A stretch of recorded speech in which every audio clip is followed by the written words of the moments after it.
morning to one and all. How are you? Hope you all are healthy and fit at your place. Now I am here with my part 2 video of Advanced Programming in Visual Basic 2008. Okay. So here in this video we will discuss about the decision structures, iteration, that is the looping statement, and the input box. Okay.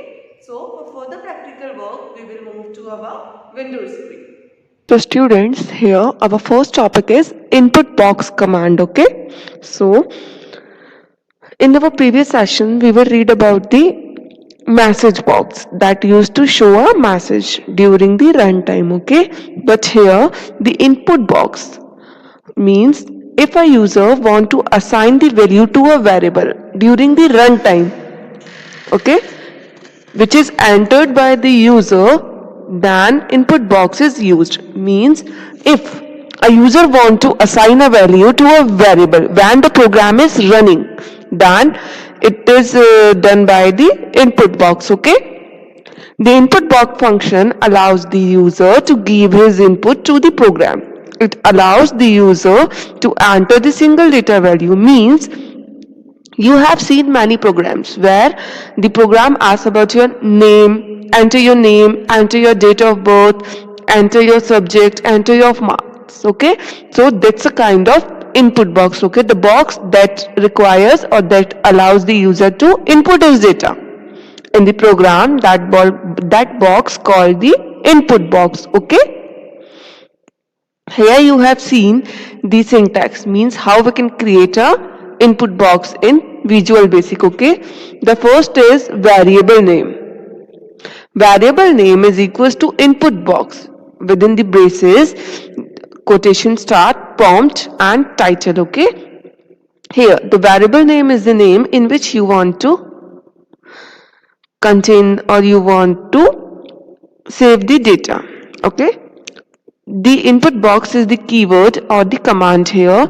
The prompt is the text that appears on the input box, means the box that contains the heading like enter your name, enter your father name is called the prompt. Okay, the title is the optional text that appears in the title bar of input box. Okay, means title is the optional text. Here you have seen an example of input box. Here this one is the title bar and this is the prompt, okay, where your message is written, and here this one is the text field where the user input the data. Okay, now our next topic is decision structures. These structures are used to control the flow of our program during the execution. Means if we want to run our program in a sequence manner, or we want to control any particular portion of our program, then we will use the structure method. Okay, decision making structure require one or more condition to be tested and executed the final result based on a certain condition. Means in the decision making, number of conditions are there and the structure required to test it then after one by one, and based on the certain condition the executed result will pass. Okay, here the decision structure is if then else and if control structure. Okay, these are used for restricting or executing a set of Visual Basic statements based on the test conditions. Okay, here you have seen the syntax of the if else condition. If then condition. Okay, here the condition is that suppose a user want to check the condition that which is greater, which is lesser, which is equals to, then the user write here the condition. Okay, then statement, here the executable result or executable statement is printed. After that else, then again the statement and if, here your if gets closed. Okay, we have an example of this syntax.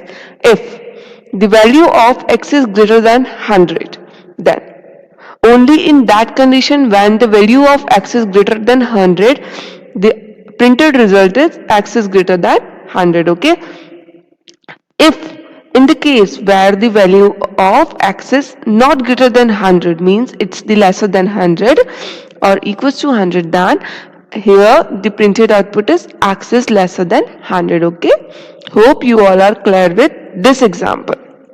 Here we have two statements. One is getting printed when the result is true, and another one is executed when the result is false. Okay, the next topic is loops in Visual Basic. So, what is the means of loop? Loops are also called the iteration. Okay, it repeats a value or it executes a set of instructions until the condition gets satisfied. Means these are used to execute a set of commands for a specific number of times. Means if we want to execute a set of commands continuously for a number of times, then we will use the looping structure. Okay, here the type of loop is for next loop. This loop starts with the counter variable, and after the enclosing, the counter value is updated every time. Means using the for next loop statement, you can instruct Visual Basic to begin a loop, okay, by starting a counter from a specific value. Means from the first we will assign a counter value. Okay, then after that statement enclosed in this loops are executed. After the counter value, the statement gets executed and the counter value is updated every time. Okay, the loop terminates when the counter value reaches to the upper limit. Means here you have seen the syntax. For counter is equals to start value to end value. Okay, here we write the starting value of counter and here we write the ending value. Okay, these steps and this statement to be executed. Here this statement to be executable is written. Okay, after that next. Means here our for loop is closed now. Suppose we take an example. We have a loop for count is equals to, here this one is your starting value. Means the loop starts from the 1 and ending from the 10. The loop moves from 1 to 10. Okay, debug dot write line count. Here the number will get print. Suppose first our loop gets execute. Debug dot write line print the 1 number. Okay, after this it will again move to here, then the counter value will become the 2 now. Then after that here the output is 2. So as same as it will execute it till 10. Okay, when the output from 1 to 10 is printed here, then after that one value is also incremented. Like if the value of counter is 11, then it will get exit. Okay, because we have the counter value from 1 to 10 only. Okay, we will use this kind of loop or we will use this kind of programming to create the number of softwares like. That's all about today's presentation. If you having any doubt, any issue related to the video, then you can call me, contact me or drop a message in the drop box. Okay, thank you. Have a nice day.